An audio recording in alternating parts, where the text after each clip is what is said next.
Caros amigos, nestes dias tão diferentes, onde estamos reescrevendo novas diretrizes de ação perante a vida, não podemos deixar de nos lembrar de dois recursos preciosos disponíveis para todos nós: a oração e a água fluidificada. Aproveitemos o ensejo de assistir à palestra pública que logo entrará no ar e coloquemos um pouco de água para receber os eflúvios salutares decorrentes da oração e da meditação. Emmanuel, no livro Segue-me, da Lavra Mediúnica de Francisco Cândido Xavier, disse-nos que a prece intercessória e o pensamento de bondade representam irradiações de nossas melhores energias.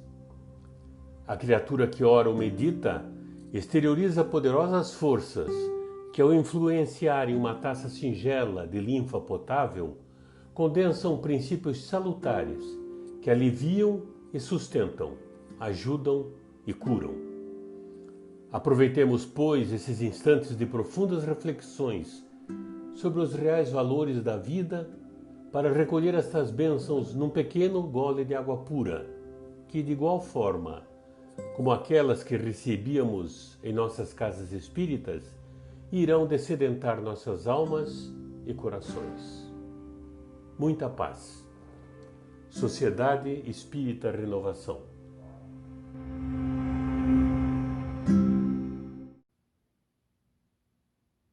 Nosso cumprimento a todos que nos acompanham nesta oportunidade. Que Jesus, o Mestre Maior, nos envolva em sua paz. Aqueles eram dias de grandes turbulências, de tumultos emocionais. Uma exasperação intensa se abatia sobre todos. O Mestre estava em vias de ser levado ao martírio da imolação na cruz. Muitos dos seus discípulos enfrentariam momentos de graves provações que demonstrariam a eles as fragilidades que ainda traziam em seus espíritos em vias do processo de evangelização. Veremos um deles já alertado pelo Messias de que iria titubear numa hora grave e que se enganaria entregando o Mestre Maior. Ele, não obstante, não atentará a este alerta que na ceia derradeira faria o Mestre, exortando a todos que aquela era uma hora muito grave para todos eles, para a humanidade terrena. Mas eles estavam como que absortos e não conseguiam aquilatar da seriedade do momento. Ele narra então que um o trairia, mas aquele que sucumbiu nesta circunstância não se apercebeu do alerta do Mestre. E naquele momento também ele diria que a hora do testemunho maior se aproximava. Mas também havia anunciado aos discípulos em mais de uma ocasião que, embora a hora se aproximasse, a ausência física se registraria. Ele também anotou e alertou que logo mais o reencontro seria o planejamento, o esperado. E então, de fato, como ele, dotado de uma dupla vista, com uma visão ampliada de um espírito do seu quilate, que lhe permitia, portanto, antever o que se daria, vê consumado o seu anúncio. Um deles, dos 12, irá entregar o Mestre. E então, quando levado à prisão injustamente, um outro, a quem ele havia também alertado, quando perguntara se o amava, ao que ele respondeu reiteradamente que sim. E o Mestre então advertiu para que estivesse atento, para que fizesse um processo de autoconhecimento, investigasse as matrizes das suas tendências, das suas vontades e das suas fragilidades para corrigir-se. Embora ele não tivesse aceitado a admoestação, o alerta que o mestre lhe fizera, então Jesus lhe disse: antes que o galo cante, você me negará por 3 vezes. E então ali, naquela confluência de fatores, o mestre preso, ele foi ao encalço, desejoso de libertá-lo. Este era o seu móvel, mas as circunstâncias fazem com que Pedro negue o mestre por 3 vezes, exatamente como anunciado por Jesus. E ele então já antevia todas as circunstâncias e levado finalmente à cruz, ao martírio, ele vai divisar o que se passava na ambiência espiritual daquela circunstância nefasta. E ele verá a turba, aturdida, perturbada, dizendo que ele, que dias antes entrara na cidade sobre os aplausos, o enlevo popular, aquele que curara muitas dores do corpo, mas também preencher o vazio de muitos espíritos sedentos de luz e paz, por estes mesmos a quem ele beneficiou, ele será entregue, dando-se preferência então ao seu martírio do que alguém que havia infringido as leis humanas. E ali se depara com um senso de ingratidão. Mas ele então elevará ao nosso Pai Maior, aquele que ele apresentou como Pai, Deus nosso Pai, elevará a ele os seus pensamentos e dirá então: Pai, perdoa-os, eles não sabem o que fazem. Em realidade, poderíamos, olhando da dimensão material da vida, aquela cena comovedora, imaginar que ele estivesse falando dos seus algozes encarnados, e também a estes a exortação se direcionava. Mas ele via, então, aquilo que os olhos do corpo não são capazes de registrar. Ele percebia as turbas de espíritos muito inferiores, numa condição moral muito doentia, malévola, ainda trevosos, aqueles que muitos então chamavam de demônios, que não passam de irmãos equivocados, ainda atrelados ao mal e desejosos de infligir a dor. Ele os via aos montes e pôde identificar que este magnetismo malsão destes irmãos espirituais iria então obscurecer os sentidos dos discípulos naquelas horas graves, pela invigilância dos mesmos. E então que um entrega, o outro nega, e na hora derradeira, eles, tomados pelo temor afligente, desertam e abandonam o mestre, salvo aquele que era o que muito o amava, João. E então Jesus vê aquela cena de espíritos muito inferiores, suscitando os encarnados naquela condição. E então se dá efetivamente a sua crucificação. Ainda aterrados por aquelas influências paralisantes, por aquela dor inominável da saudade da partida de um ser muito querido e amado. Narram as tradições e os espíritos benfeitores que nos vêm descortinar as paisagens espirituais daquelas cenas que a história nos registra, que depois daquele momento, como se sombras muito intensas se abatessem sobre a terra, deixando um vazio, uma escuridão praticamente insuplantáveis, impassíveis de superação. É então que, muito aturdidos, tanto pela mágoa, pela culpa que sentiam seus discípulos, porque se dão conta de que não cumpriram com o dever de fidelidade de um discípulo fiel. mas também a dor intensa da partida de um ser amado. Aquele que os alertava, que os orientava, eles se encontram desnorteados, não sabem mais o que fazer, porque afinal de contas, o seu guia, o seu modelo, o seu mestre havia partido.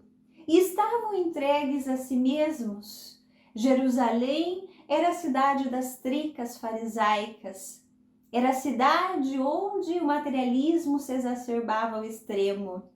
Era a cidade onde Jesus passava, mas não ali repousava. Recolhia-se à casa de Pedro, recolhia-se às zonas mais humildes da adjacência, onde ele podia então orar e podia falar às mentes e aos corações daqueles que não estavam impregnados pelas hipocrisias do mundo.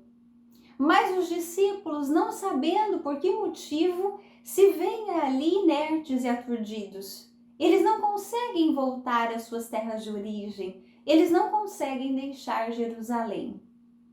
Mas ele já havia anunciado, e de fato era o que havia de se cumprir, por ter vindo à terra dar o testemunho da verdade e ensinar com a palavra e com a vivência. Ele prometera que ao terceiro dia ele retornaria, que depois das lágrimas da partida viria então a consumação da alegria pelo reencontro diante da imortalidade reinante. E então as mulheres fiéis seguidoras do Mestre, entre as quais vamos encontrar Maria de Magdala, vão então prestar uma homenagem com muita singeleza, com muita devoção, naquele túmulo que lhe foi oferecido por José de Arimateia. Em lá chegando, são tomados de um aturdimento, porque se deparam com uma entidade espiritual que lhes dá conta de que ali não encontrariam seu corpo físico. Mas então ela se desespera, ela se aflige, porque afinal de contas, que fora feito do Mestre? Elas que levavam ungüentos e desejavam prestar-lhe homenagens. E ela ouve então uma voz, abordando-a, questionando o que ela procurava. Ao voltar-se para a figura que abordava, com sublime alegria e surpresa, era o próprio Mestre que ali se apresentava. Narra a Maria, sua mãe, aquele encontro glorioso.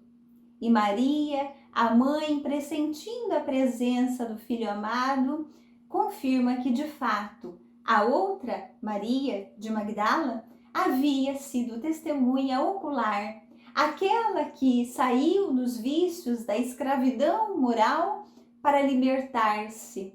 Naquela reencarnação, foi merecedora da visita porque acolheu na sua intimidade e como seu verdadeiro modelo e guia. Ela estava então em sintonia com este Mestre Maior, o que a torna digna de vê-lo naquela circunstância. Mas ele diz a ela o que fazer.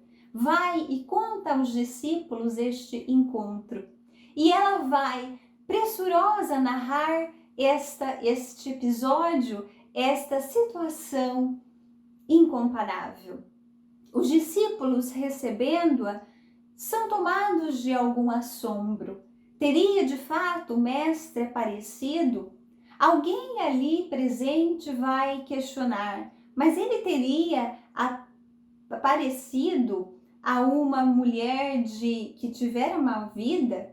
E de fato ele já havia dito que não eram sãos a quem ele buscava, mas sim aos enfermos. Alguns dias à frente, vamos encontrar os discípulos reunidos, ainda aturdidos com tantas circunstâncias dolorosas, sentindo então a falta de uma orientação segura, a portas fechadas, isolados num recinto particular, virão adentrar-se novamente aquele Mestre querido.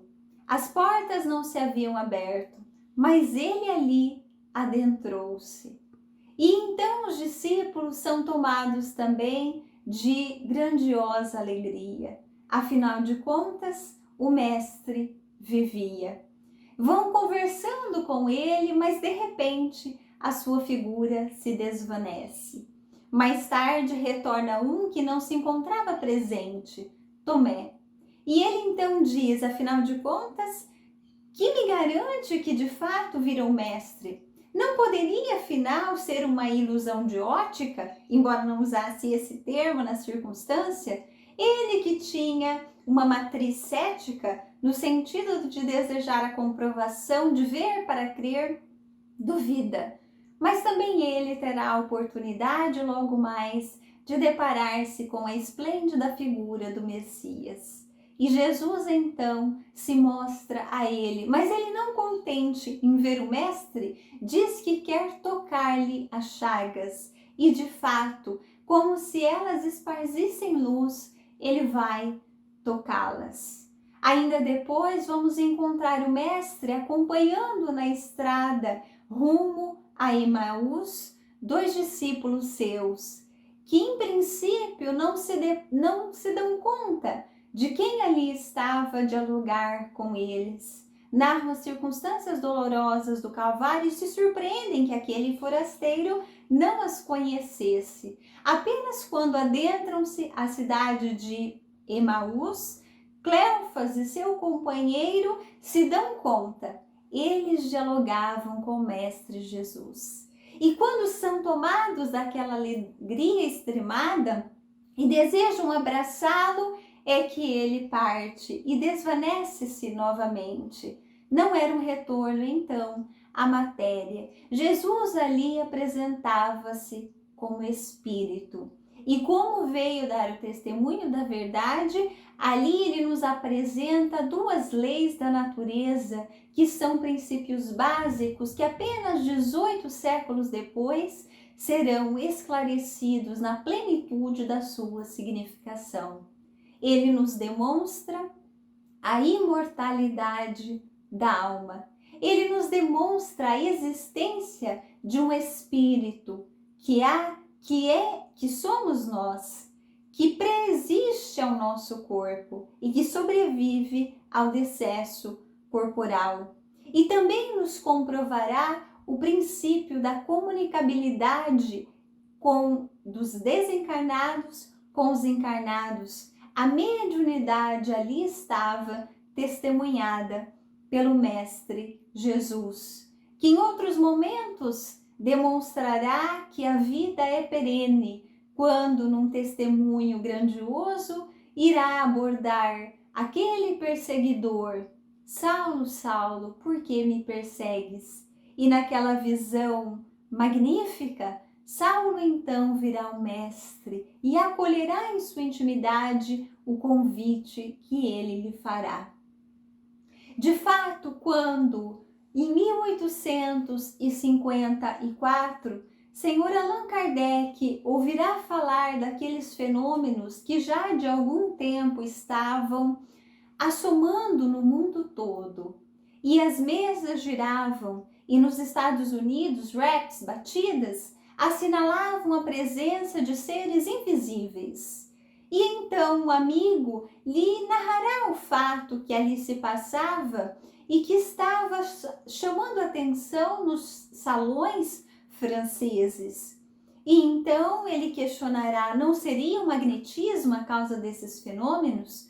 Mas este amigo, senhor Fortier, mais tarde dirá: não apenas as mesas se movem, elas também falam.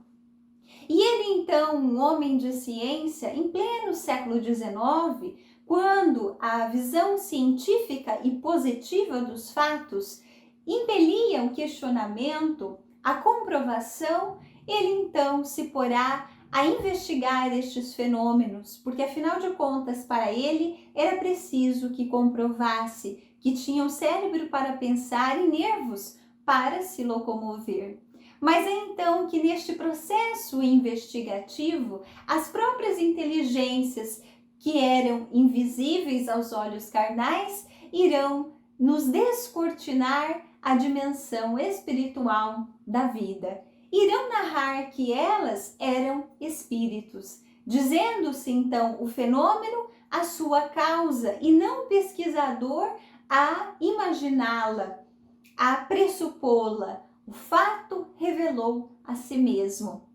E ele notará então que estes espíritos estão em condições muito diversas e eles próprios dirão que eles são exatamente o que nós somos, porém desvestidos das vestes carnais. E então o Senhor Allan Kardec estudará exatamente as leis que regem a vida no mundo espiritual e que regem o intercâmbio espiritual e compreenderá amplamente aquilo que se houvera passado.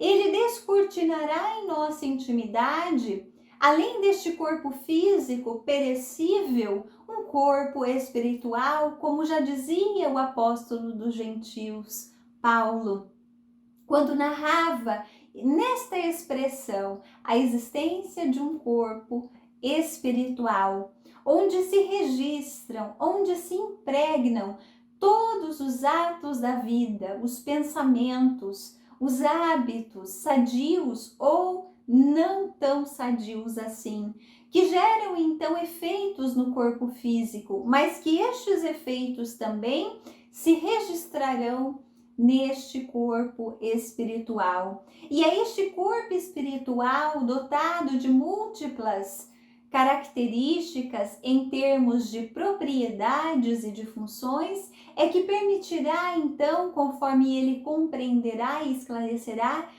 é que permitirá que Jesus se tenha apresentado aos discípulos na condição em que seu corpo pereceu. Não é que Jesus mantivesse as chagas no corpo, mas era a condição que aquele discípulo necessitava para o estabelecimento da sua convicção. Então, pela propriedade da plasticidade, ele vai moldar no seu corpo espiritual a aparência exata do momento da crucificação. E ele então, Senhor Allan Kardec, se dá conta de que este não é apenas um fato da vida, mas que possui repercussões muito graves e muito práticas no dia a dia de todos nós. Ele refletirá que ao se deparar e dialogar com estes espíritos que vêm atestar a sua sobrevivência à morte corporal, ele notará que eles não têm uma transformação pelo simples fato de ter morrido seus corpos. Ele se deparará, assim como na sua convivência diária, estava se relacionando com pessoas de boa fé, outras de má fé, algumas intelectualizadas, outras com limitações, ele se depara com esta realidade. A morte corporal faz o desprendimento do espírito em relação ao corpo, mas o espírito leva consigo aquilo que é aquisição moral, leva consigo aquilo que é aquisição intelectual.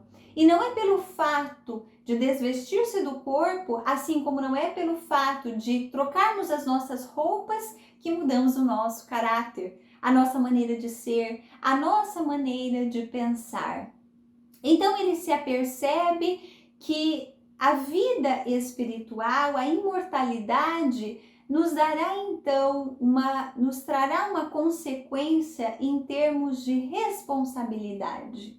E de fato, ele terá a oportunidade de dialogar com inúmeras entidades espirituais. E irá tomar o cuidado de didaticamente classificar o resultado destes estudos na obra O Céu e o Inferno, onde na segunda parte da obra narrará mais de 60 casos que demonstram as consequências das escolhas que fazemos na vida corporal.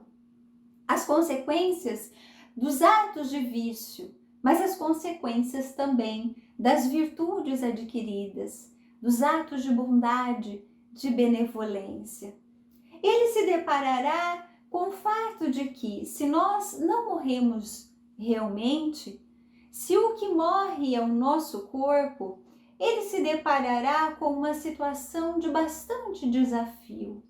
Aqueles momentos de aturdimento e de dor, de profunda melancolia, em que muitas vezes as mentes turbilhonadas, os corações aflitos, recebem a mesma sugestão daqueles discípulos que se viram premidos pelas sombras de influências malsãs em momentos de fragilidade e de invigilância, ele se dará conta de que também nós poderemos eventualmente, nestes momentos de menos cautela, nos deparar com o desgosto da vida. E imaginar equivocadamente, é fato, que deixar o corpo físico, arrojar-se ao suicídio, poderia ser uma solução para as dores, para os problemas e para os desafios. Mas quando ele se depara com a imortalidade enquanto uma lei da vida, e ele então demonstrará que de fato não morremos, ele nos propõe a reflexão. Se as dores da vida, se os desafios da vida não são superados, aniquilando-se o corpo, porque o ser inteligente que somos nós sobreviverá, o suicídio jamais será uma solução. Pelo contrário, é você imaginar que trocar de roupa ou deixar a roupa suja, a roupa adoecida, a roupa que te incomoda, fosse trazer os problemas para o que está no psiquismo, na emoção.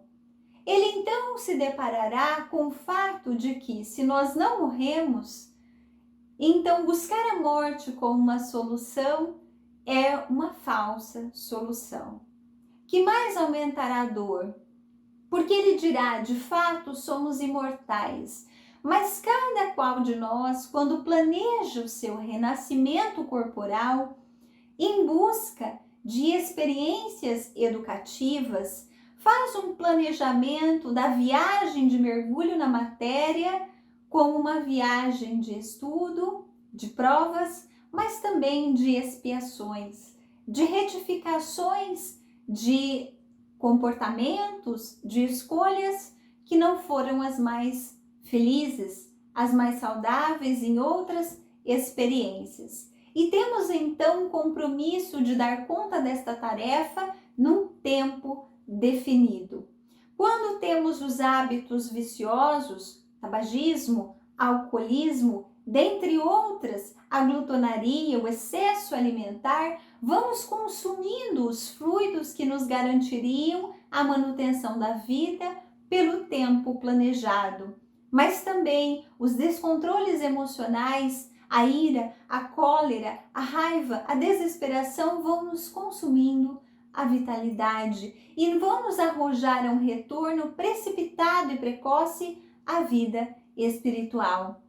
Esta liberação do corpo não será naturalmente uma libertação dos grilhões da matéria, e então será um retorno impensado, doloroso para a vida espiritual.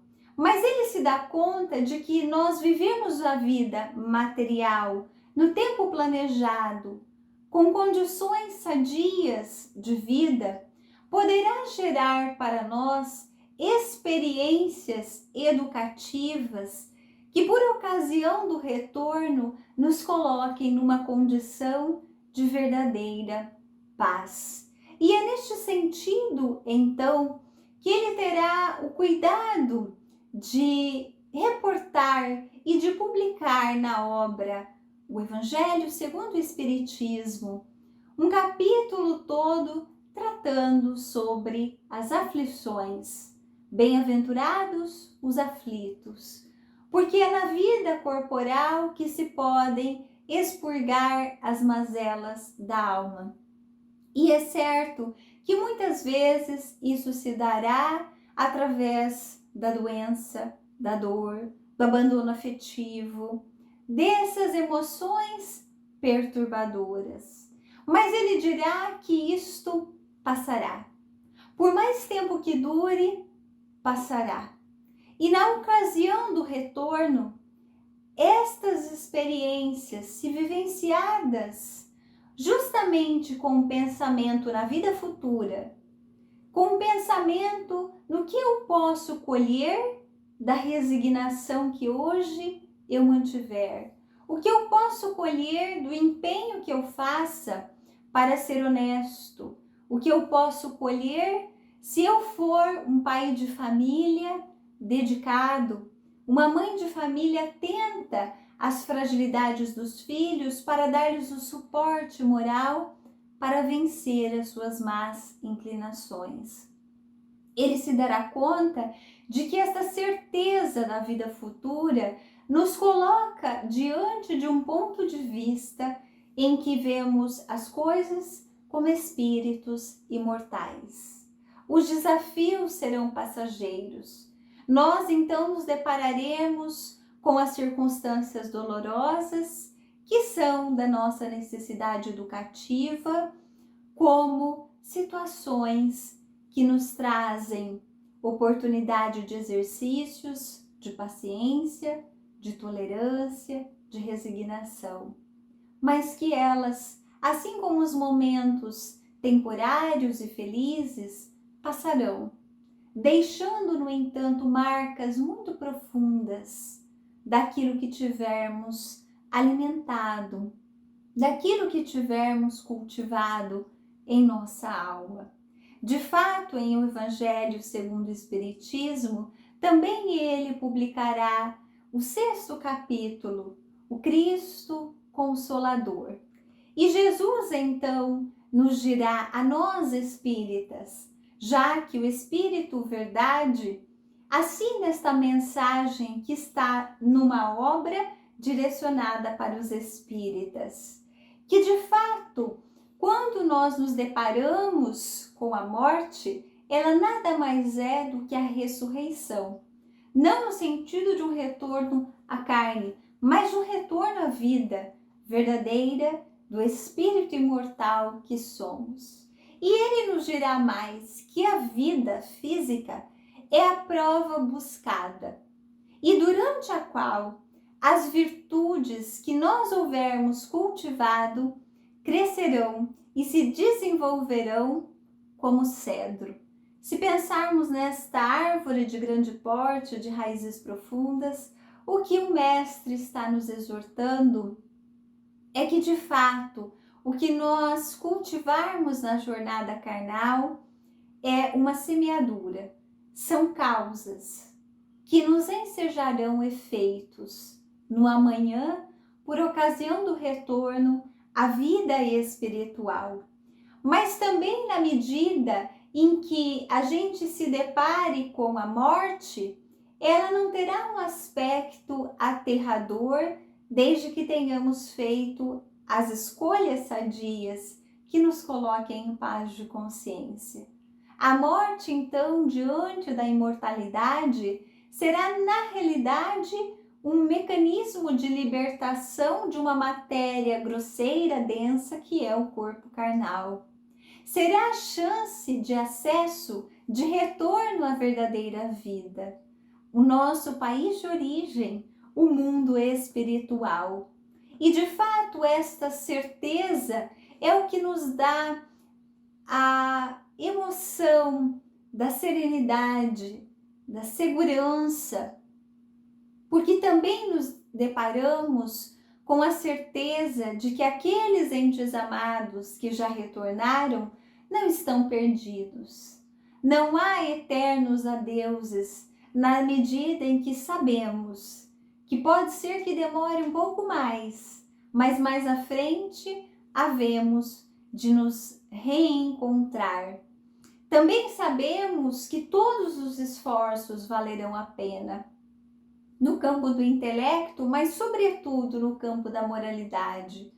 Aqueles exercícios nas convivências difíceis que poderão nos gerar matrizes virtuosas, as virtudes construídas, que nos deem uma condição moral diversa daquela em que se encontravam aqueles que, nos momentos graves da partida do Mestre, se depararam com a fragilidade do medo, da dúvida. Quando nós temos a certeza da vida futura, tudo faremos em prol de um retorno em paz. É claro que viveremos na matéria, porque estamos aqui justamente para os aprendizados, e a lei divina é de conservação, o que significa que precisamos do trabalho para a remuneração do corpo, mas de que não é este o objetivo da vida. O trabalho é um recurso para o estímulo ao intelecto, mas também as relações que estabelecemos nos vínculos profissionais, nos vínculos familiares, nos vínculos sociais, seja no local onde moramos, com as adjacências, seja no centro espírita que elegemos como aquele no qual definimos como de nossa vinculação. Enfim, todas essas relações vão nos oportunizando situações pedagógicas, educativas. E se nós pensarmos na vida futura, estes momentos, quando são desafiadores, nós temos a condição de saber o objetivo que tem e de pensar como na vida espiritual, olhando para este momento, eu gostaria de enxergá-lo. Que tipo de atitudes eu me sentiria honrado de ter adotado? Eu me envergonharia de ter tido uma crise de ira nessa circunstância em que alguém me ofendeu e o meu orgulho se sentiu ferido? Eu me alegraria por ter notado que fui tolerante? Eu me alegraria por ter visto que em um momento tão grave, pandêmico, em que muitos estão necessitados do alimento do corpo, mas sobretudo da divulgação da palavra de Jesus, rediviva pelos Espíritos, para ampliar as suas consciências, eu me alegraria de ter visto que fui um instrumento da equipe espiritual para levar a conscientização e o alento para aqueles que estão em aflição. Então, pensando nesta perspectiva da imortalidade da alma, nós encontramos motivos para muita consolação. Mas também encontramos tantos estímulos para termos aquela atenção cautelosa com as nossas próprias atitudes. A lei é de causa e de efeito. Tudo que nós semearmos, o que nós cultivarmos, gerará para nós efeitos, mesmo nesta existência, mas também no porvir, na vida futura. E de fato, Senhor Allan Kardec refletirá também em o céu e o inferno antes de fazer o estudo dos casos, dos relatos dos espíritos que já retornaram à vida espiritual e que nos descortinarão as escolhas que fizeram e as consequências que estão colhendo.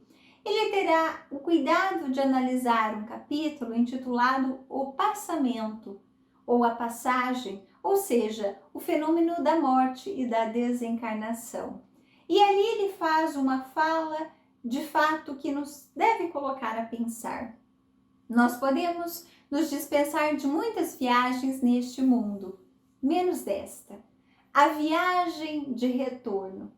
E quando vemos a contribuição da doutrina espírita, não apenas a reiterar, a reforçar o ensino de Jesus, da existência da alma, da sua imortalidade, da comunicabilidade, mas mais do que isto, a doutrina espírita, porque vem no momento em que nós já estávamos maduros para, de fato, receber esta nova revelação da lei divina, para compreender as leis que regem estes fenômenos, uma das quais a lei de sintonia, o que nos explica o porquê muitas vezes Os seres queridos que já partiram não virão se comunicar conosco no momento em que nós o desejarmos.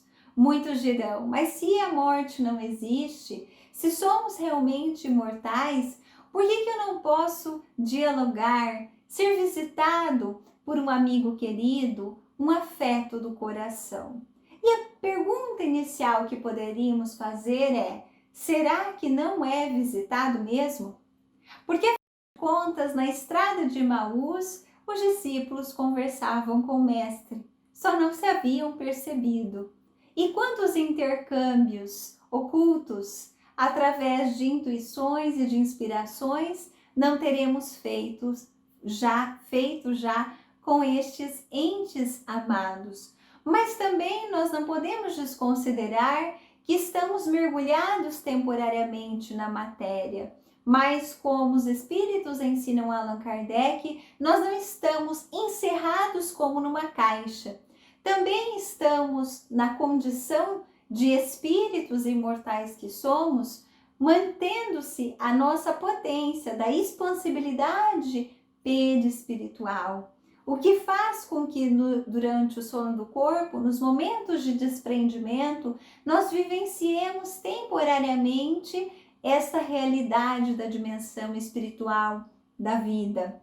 Nós também dialoguemos, nos relacionemos com estes entes queridos. E quando a condição moral de nós outros, a condição moral dos que partiram permite, mas sobretudo, quando há um intermediário que tem afinidade com aquele que já retornou, tem o ensejo, também pelas comunicações mediúnicas, eventualmente receberemos as suas notícias. O que nem sempre é fácil, porque a lei da sintonia, a afinidade, nem sempre se estabelece. Como nós outros, quando desejamos conversar com uma pessoa, ligamos a ela e a linha está ocupada ou está fora de área, e por mais que queiramos ainda que estejamos na mesma dimensão da vida, a comunicação não se estabeleceu naquele momento da forma que nós desejávamos, o que não significa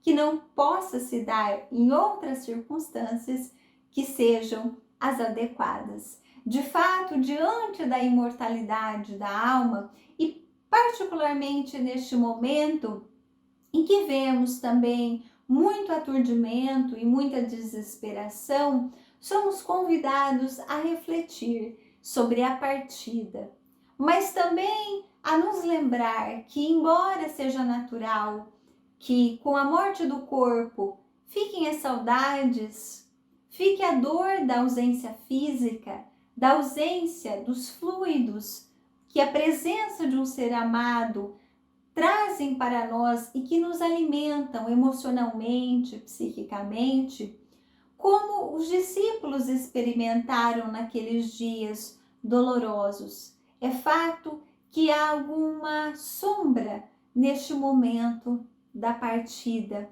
mas que nós não esqueçamos que logo mais raia a luz da imortalidade, do reencontro, a comprovação de que somente a vida e não a morte, porque de fato a vida pode se dar no intervalo passageiro da existência carnal, que tem a duração do berço ao túmulo, mas a vida do espírito imortal que somos é perene, é indestrutível. Então a vida constantemente. E neste sentido, lembramos então do apelo que faz o Mestre Jesus quando fala que a vida é a prova buscada, em que as virtudes construídas crescerão como um cedro. Que nós pensemos no tempo que temos no corpo, que observemos como temos usado este tempo, que pensemos se estamos fazendo todos os esforços que somos capazes de fazer, para que nós, em retornando à vida espiritual, nos sintamos libertos de culpas, de medos, que sejamos pacificados, como aquele que cumpriu o seu dever. Então, Mestre Jesus, dirá a nós, espíritas, que Deus dirige um supremo apelo aos nossos corações por meio do Espiritismo, que nós escutemos. O Espiritismo não apresenta apenas a imortalidade da alma, mas a lei de causa e efeito. Nos estimula a pensar na reforma moral como uma escolha de resultados práticos na nossa vida. E então que nos recordamos também de um espírito venerável, que além de comprovar a imortalidade e a comunicabilidade, nos vem trazer a exortação dela que já retornou à vida espiritual. Ela que pôde, da dimensão espiritual da vida, enxergar os fatos do Calvário e narrar-nos com aquele colorido que referíamos no início de nossa reflexão. A benfeitora Amélia Rodrigues vai nos dizer da ressurreição gloriosa de Jesus, mostrando-nos que esta é a certeza da vida, a morte, mas também a imortalidade de nós outros. E então ela faz-nos também, à maneira do Mestre, um apelo aos nossos corações. Almas do mundo em aturdimento, parai na faina alucinada, na correria desenfreada, e escutai a voz do Mestre. Parai a meditar. Paremos a meditar. O que temos feito do nosso tempo? O que nossas escolhas trazem como resultado? Nós estamos vendo o mundo como espíritos imortais ou como encarnados entorpecidos pela matéria? E então ela nos convida, parai a meditar. Mesmo morrendo, ressuscitareis para a vida eterna. Já não há morte. O Espírito libertou da carne a vida e sem a matéria prossegue sem cessar.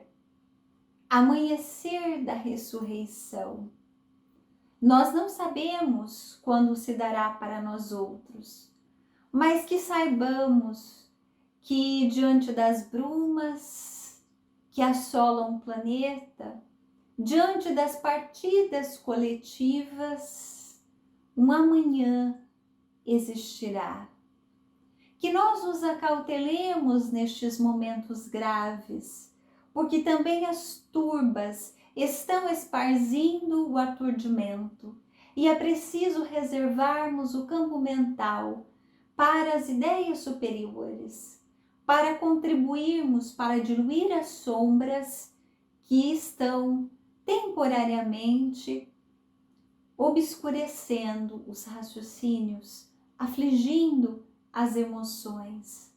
Paremos e meditemos. Leiamos as obras básicas da codificação espírita, as obras complementares que nos descortinam a vida espiritual, as obras de André Luiz, Manuel Filomeno de Miranda, da Lavra Mediúnica de Dona Ivone do Amaral Pereira. Elevemos os nossos pensamentos em prece e cultivemos uma vida sadia de quem está consciente de que é um ser inteligente, um espírito imortal. Que todos nós tenhamos muita paz.